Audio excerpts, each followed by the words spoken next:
James Ernest of the Gruel and Truth Radio Network here on MMA Ground and Pound with Jason Sampson.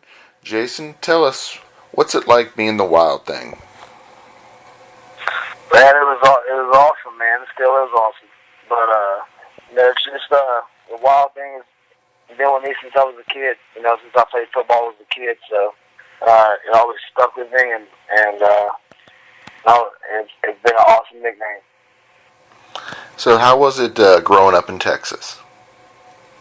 Oh, it was awesome, man. Like, I had an awesome dad. I have an awesome dad. And, just wrestled my ass off, and when I was a kid, and it was good. Just stayed busy, doing my thing. Just wrestling and staying out of trouble. How important is that wrestling background to your MMA career?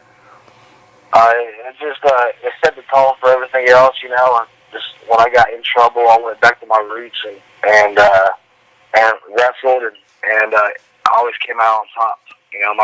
I beat Eric Perez. That was number 6 in the UFC. When I beat him, I just out wrestled him and just took him to deep water and just pretty much drowned him. Just with my wrestling pressure. It was a good thing to have, and that's what I put into my students today. Is wrestle first, and then combine it with jiu-jitsu, and then combine it with their MMA. So wrestling is a big part of my life, and like Ben Askren, any top wrestler will tell you, if he's wrestled, life is easy. Exactly. It seems to make a huge difference in MMA.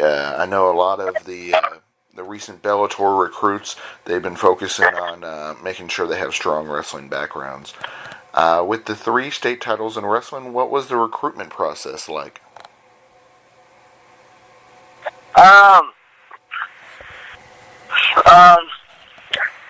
Say again. With having 3 state titles in wrestling, I can imagine a lot of colleges were knocking on your door trying to recruit you. What was that like?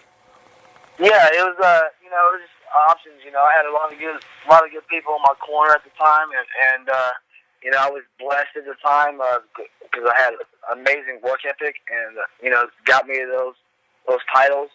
But I just had amazing people in my corner that kind of directed me in the right path and on what I should do and what I shouldn't do, and I just I had a phenomenal wrestling coach from Iowa when I was in high school.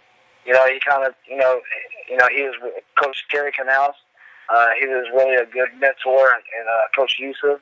So I just really had a lot of people on the USA wrestling team, here in Texas that was that kind of guided me into my college decision, and that when I wrestled for the training school, and it was just I just had a lot of good people that kind of directed me in the right path.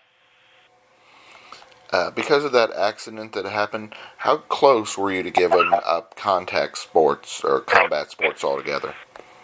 Oh man, I thought I was done. I was 20 years old and worked my ass off to get to where I was. And as a freshman, I was the All-American. I was picked to win it. My sophomore, junior, and senior year. Picked to win nationals, and it was a fluke accident. It could have happened to me. It was just it was just a crazy experience. I was 20 years old and had a horrible accident. And I thought my career was over. I went through a rough part of my life, going through drugs and trying to find who I was, and why is this happening to me? Blah blah blah. But no one gave a shit. No one gave a shit about my excuses. I just had to bounce back. I had to, get through life, get knocked down a little bit, get to the lowest part of my life, and find out who I really was, and had to dig out of that shit. And I was doing crystal meth, heroin. I was shooting up. I thought life was over. And I overdosed 3 times, and I bounced back, and now I have my own academy. I have a beautiful wife. I have 100 students in my academy. I'm living the dream now, you know, but I bounced back, and which I thought life was over. So, you know, nothing's over. You know, and last year I had a spinal fusion. So, you know, in the last 12 months, it's been a crazy, crazy, crazy time in my life. But, you know, when I was 20 years old, I broke the guy's neck, and he's paraplegic. He's paralyzed from his neck down. So this is a crazy life, right? And last year, I had a spinal fusion. I was going to fight AJ McKee in Bellator on a short notice fight at 145. Trying to get ready for camp. You know, AJ McKee's a badass. He's an up-and-comer. Antonio McKee's son. Well, I was undefeated in Bellator. I got the call to fight him at 145, and I was trying to go through wrestling camp. I went to Pennsylvania to try to wrestle and try to get my wrestling superior, because I knew I had to wrestle my ass off in that fight.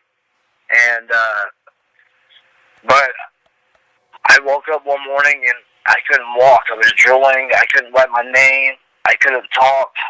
I can barely walk in the hospital. And now I'm walking, talking, can train with my students, can train with my wife. You know, I can train with my kids. The surgeon says I'm a miracle. He says, I can't believe you're walking. He says, you should be in the wheelchair. And I just woke up one morning like that, you know.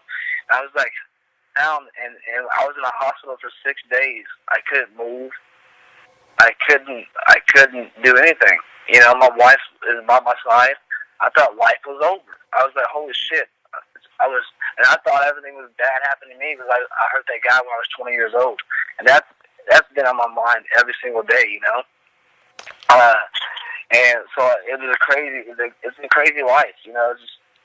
I thought I hurt that guy so bad when I was 20 years old, and now it's happening to me at 35 years old.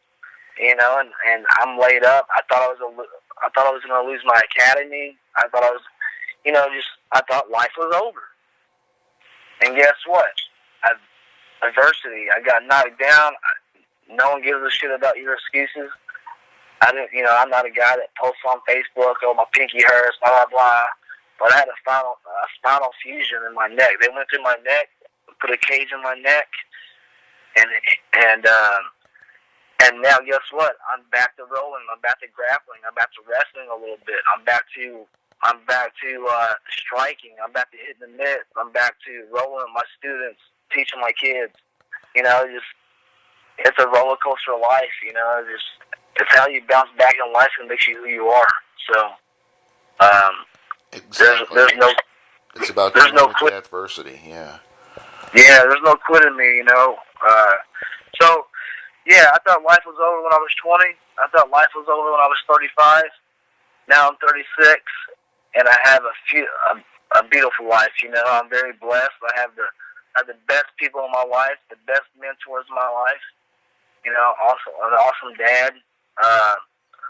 You know, I'm the middle child, so one brother's in prison and one brother I don't talk to. So I'm kind of on my own with my siblings. You know, my students are my brothers and sisters. You know, so I just stay in the gym, man. I stay in the gym and stay out of trouble, and just try to pass on my gift. You know, tomorrow's not guaranteed, so I just try to keep on giving on. You know, keep on passing my knowledge down on to my students. So when I'm gone and when I leave this world, my students can keep on passing my knowledge, passing my knowledge on to other people. You know. Mm-hmm. So it's been. So to answer your question, yeah. So yeah, it's been. I thought life was over, but you know, I've bounced back and I've made the best of it. Did the doctors try to discourage you from continuing competing after this recent surgery? They did. I had it was a very hard decision. You know, I just retired 2 months ago, so I retired from professional MMA, which broke my heart and still breaks my heart because you know I have so much fight in. I have so much fight in me left, And that's what kept me going. That's what got me back from my spinal fusion, my neck surgery, I think, because I know I can still do it. But I had the best surgeon in the world, Dr. Bagley from UT Southwestern, and I had my wife, number one. I don't want to put her through any more shit, any more crazy stuff, because I'm a crazy guy. So I had the best people in my life kind of, tell me that, there's a lot more to do in this life besides kill myself in the cage when the stands are horrible. They're only on your side when you're winning, and it's a shady business, blah, blah, blah. But, I just had the right people in my corner say, hey, man, it's not worth it, your health's more important. And so I retired 2 months ago, and in my heart, if I wasn't married, I would still fight. I would still step in that cage again. And but I'm happy with my decision because now I can challenge it, put all that energy that I had into fighting and cutting weight and killing myself, and I can pass that on to my students. I can put all my time and energy into my academy, and so I can get a little shake it up, and just I'm thinking about it now, but now I can put all my energy in my academy and build my legacy, Mm-hmm. With your students, if you have a student that's wanting to rush to go pro, obviously you can look back at your experience of waiting till you were 9-1, so you had waited till you had 10 fights before going pro, and advise them, not to do that. How did that experience help you by having all that experience prior to becoming a professional? Man, it was very awesome. I just, I was at Lovato Juniors, and I was just won the Pan Ams and as a blue belt, and I was training for all these fights. But back then, no one wanted to fight anybody from Lovato. Like me and my buddy Justin Rader, they were always trying to get fights, just to stay busy because we love to compete. But no one wanted to fight a wrestler, especially amateur.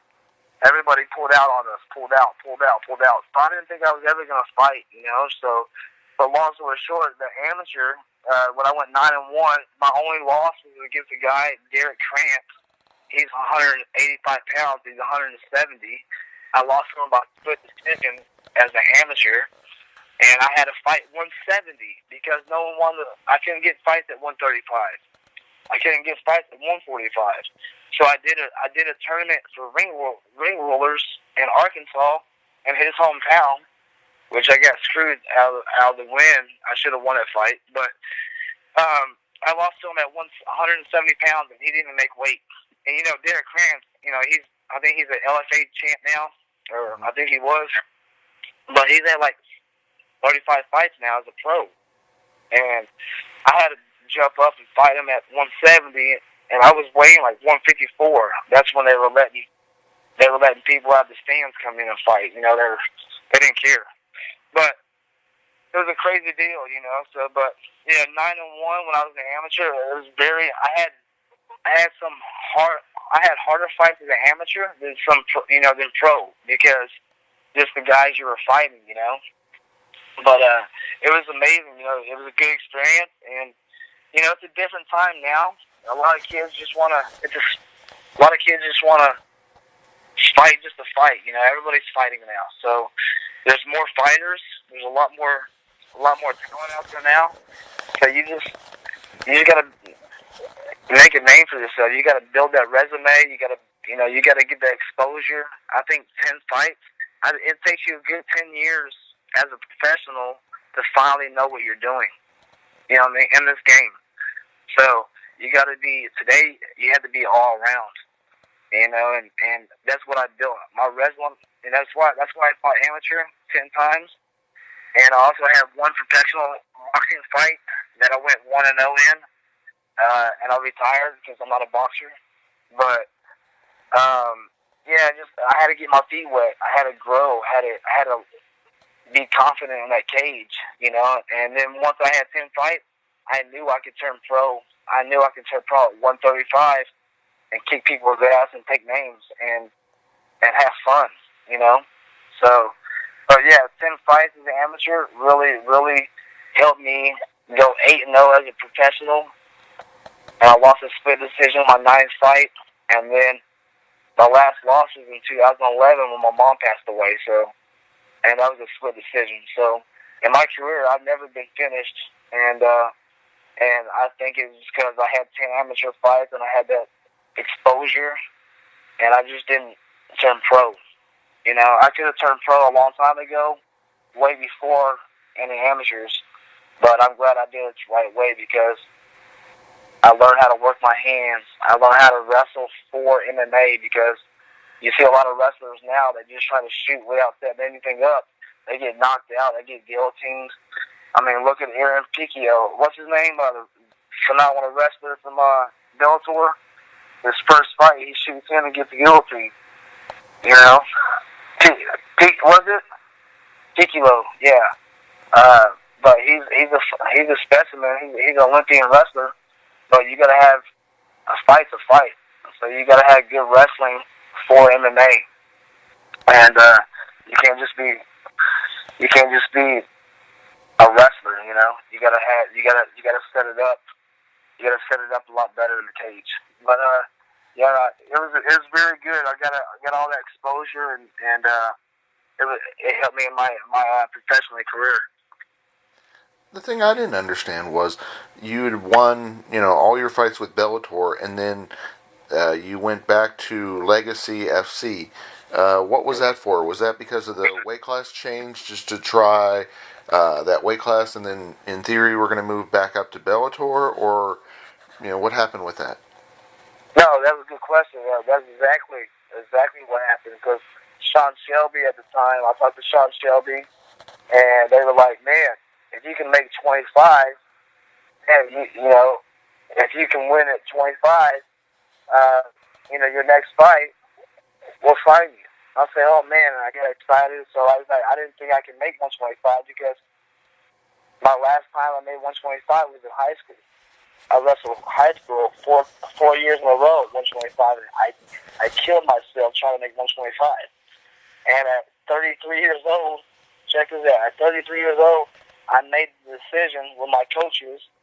I was like, man, you know what? I'm training hard. I really don't have to kill myself at 35 to make 35 anymore. I mean, it was a big cut. I was walking around at 155. But I dieted over 6 weeks, and I'm disciplined. I'll die before I miss weight. So I was like, you know what? I can do this. I can get down to 135, do my, this day, and then slowly, gradually cut my weight to 125. And my first fight was against Jason Sampson that just got cut from the UFC. So I was like, you know what? I was supposed to fight him before he made the UFC because he knocked out my buddy Doug.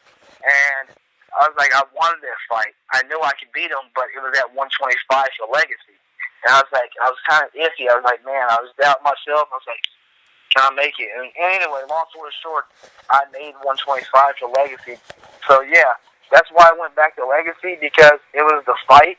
They said if I got that fight, which I did, and I knocked Sandoval out first round, it was a pretty easy fight for me because training camp was the hardest.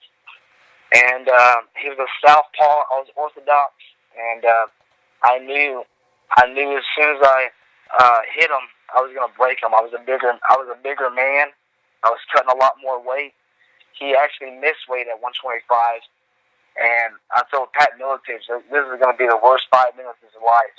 And the day of the weigh-ins, and the next day I went out there and broke his nose on the first punch, dropped him, and choked him. Just beat him into a submission. But that's why I went back to Legacy, because Bellator didn't have 125, and they wanted to sign me at 35. And you remember the tournament was going on back then. They wanted me to fight Joe Warren in the tournament, but I wasn't going to stay at 35. So they wanted to sign me, and I was like, no. I stuck to my guns, and I went back to 125 in Legacy. And then Sean Shelby calls me says I'm in the UFC after the win, blah, blah, blah. And then all of a sudden, he calls my manager back and says, this other guy that's 0-2 at 125 is going to bump up to 135 and take the fight. So they scratched me and went on to the guy that was already signed with the UFC. Ah, that's some bull. Yeah. Sean, they're not good people, man. And I ran around like a little kid in the candy store when I got the call. My wife's like, I was so ecstatic because I deserved it, I just deserved everything. I busted my ass to get to that point, and I did everything they wanted me to do. I killed myself for this sport. I put my life, I sacrificed so much for this sport, which other people do too, but other people are not on my level, So, but it was just, after that fight, after they told me that, hey, this is going to happen, if you do this, you do this, I did everything they asked me to do, May 25, won this fight, first round. And they called me short notice.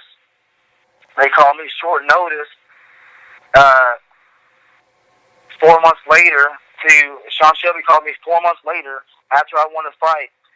Short notice. They were like, can you take the fight? I was like, yes. I didn't even care who it was.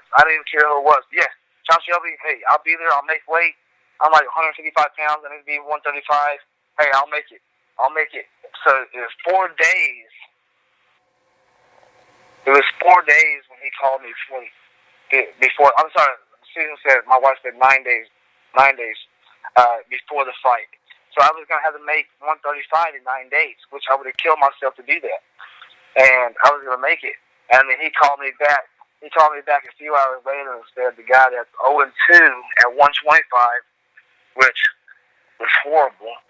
And he went on to lose that fight at 135 and then gets cut in the UFC. So it was just, it was crazy. It doesn't make any sense. I agree with you. It didn't make any sense. That was that. I never got the call again. So it was, and then it was crazy. I was at UFC 205, and then I was partying with Matt Serra. Matt Serra got kind of fat on. He was weird. I was like, didn't recognize him. And Ricardo Lames, and I was partying with those guys, and I knew Mick Manier from Legacy, and I was hanging out with those guys. And Matt Serra was like, he started looking me up. He goes, who are you? I was like, I'm Jason Sampson, blah, blah. I was like, oh. And I just wanted to get a picture with him because, I respect the guy. I look up to the guy. And yeah, we got pictures, but I didn't recognize him because he was so fat, right? He got big. And I didn't recognize Matt Serra. I was like, oh, shit, I didn't know who I was partying with. He goes, oh, it's all right, bro, it's all right. I was like, man, you're so cool. Anyway, long story short, he's like, he looked me up.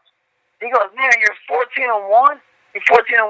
Sean Shelby, you dumbass. Why don't you fight him? And I promise you, he was yelling at Mick Manier. He goes, I know, I've been telling him that. And he goes, because I know Mick really good. And he goes, Sean, you're a dumbass. You be shotting this kid. He fights 135. Look at his ears. Man, you should sign this guy just because of his ears. And he's 14-1, never been finished. And he's a badass wrestler. And he just had some drinks in him, But he grabbed Sean Shelby, and he was like, man, you're making stupid decisions. So it's pretty cool to have Matt Serra say that, Definitely. Yeah, I was going to say, having a legend like that having your back is always a good thing. No, for sure. And I have a bunch of buddies in the UFC now, and I wish them the best, but, I just retired 2 months ago, so I'm still you got that jealous, I had to hang them up, because of my spinal fusion, but, just, I know I should be there. I wanted those 3 letters next to my name, but Bellator treated me amazing, and, I'm blessed the way my career, my life went, so I have no regrets. Exactly. I was going to say, great career, great wife, and you have your gym. Tell us about that. Yeah, my academy is amazing. It's Sampson Jiu-Jitsu Academy in South Lake, Texas, And my buddy Sean, I train his kids. Just he opened the gym for me almost 2 years ago, and just helped me out with the gym. And now my wife and I, we run the academy, and it's amazing, man. It's I'll send you some pictures if we were FaceTiming. I'll just show you the gym. But the kids are amazing. My passion is coaching my kids. I have a phenomenal kids program, and we just had promotions last night. I have 100 students in the gym. We had amazing promotions last night. It's just a blessing, from negative to positive, So my life was negative before, and now it's so positive now. My academy is it's amazing. It's a blessing. It keeps me out of trouble. I stay busy coaching. I coach all my kids' classes, all my adults, and we got amazing students. So tell us about, do you have a student that you feel is going to be that next big breakout fighter? My boy Dom Bazada, he's actually in Bellator. I think he's going to be doing awesome. But up and comers. You're talking about my gym or what? Yeah, your gym. Yeah, people you coach. Yeah. I have. This one girl, Lexi. She's 16. She just won state the first time in high school. She's a sophomore in high school, and I think she's gonna be phenomenal. She's already a phenomenal wrestler. So you'll be hearing her name here soon. Like in 3-4 years, you'll be hearing her name. She's gonna be a somebody. She wants to start fighting MMA, and I'm gonna get her to where she needs to be. She's only a sophomore in high school, and man, she wins everything. She's a freak. And her brother also, he's like 21. He also wrestles, so he wrestles for the same division I used to wrestle for, NCAA. And anyways, NCAA. I'm sorry. And he's another guy to look out for. Terry Ferguson wrestled for the same collegiate wrestling I did. The wrestling around here is getting phenomenal. It's because they're having all the phenomenal coaches move. All the football coaches move out, and used to in Texas they used to have football coaches coaching all the programs. So now they're having a lot of phenomenal wrestlers come down into the programs. So, but I want to let you know, like the kids, my kids program, we teach these kids age 4 years old, all the way up to my adults, wrestling combined with BJJ.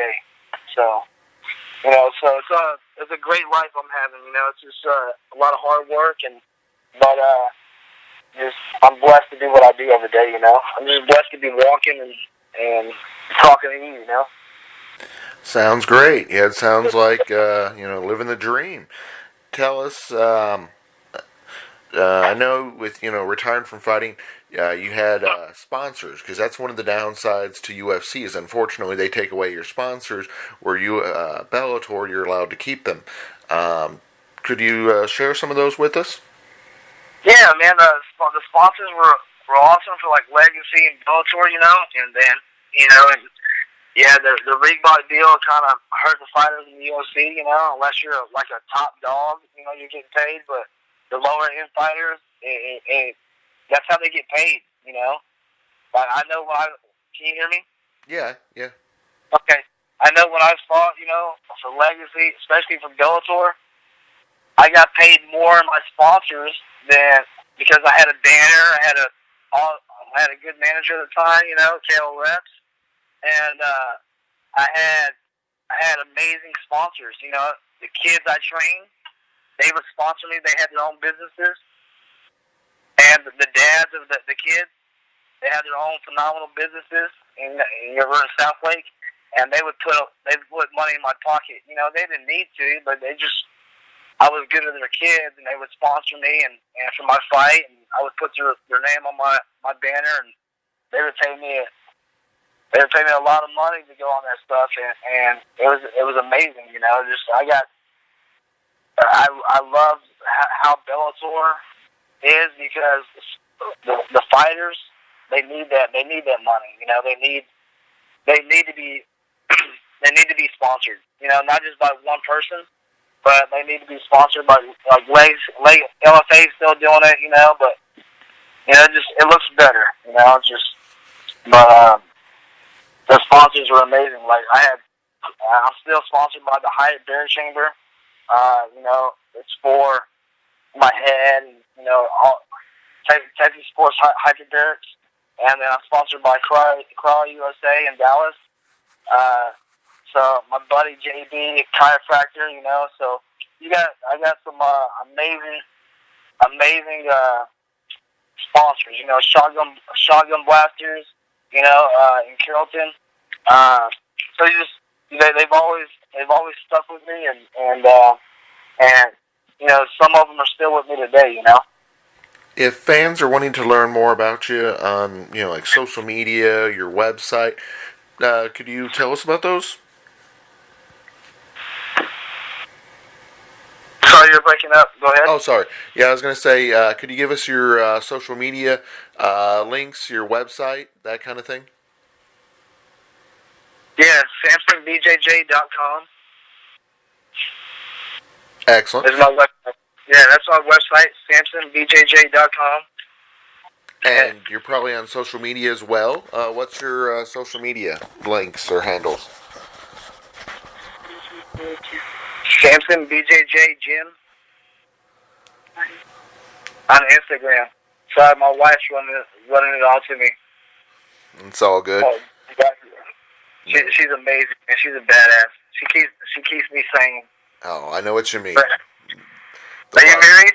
Yes. Going to be 9 How long have you years been married? this year. It'll be 9. How long? It'll be 9 years this year. Man, you're amazing. That's all. Dude, we've been married. We've been together since 2010, but married 4. So, and then we work together. We're with each other like every minute of the day. So it's tough. You know, she's a blue belt. I just gave her 1 stripe on her blue belt last night. So on the mat, you know, it's tough love. I kick her ass, you know, and like, it's just tough love. She's on a waiver, right? So I'm a first degree black belt, you know, and Brazilian Jiu-Jitsu. So I don't know. She does all the office stuff up front, and I do all the magic on the mat. So, but it's really hard to work with your wife sometimes and train with your wife. And I'm just letting you know. Oh, I can imagine. Yeah, I was gonna say. And plus, being a tough guy like me, I'm such an asshole to her, which it's just tough love, but she doesn't see that all the time. But it is what it is. Excellent. Well, we greatly appreciate you being on the show today. Our guest, Jason Sampson. Jason, can we get some final thoughts from you about your academy? Man, just one day at a time. You know, I'm just building my legacy. You know, and I'm just my academy is amazing. I'm just blessed to have Sampson Jiu-Jitsu Academy and here in South Lake, and I'm just one day at a time. I'm just, you know, building this gym and building a great life from, you know, my students and me and my wife. Sounds great. We appreciate you being on the show. Man, I really appreciate you having me, buddy. Our pleasure.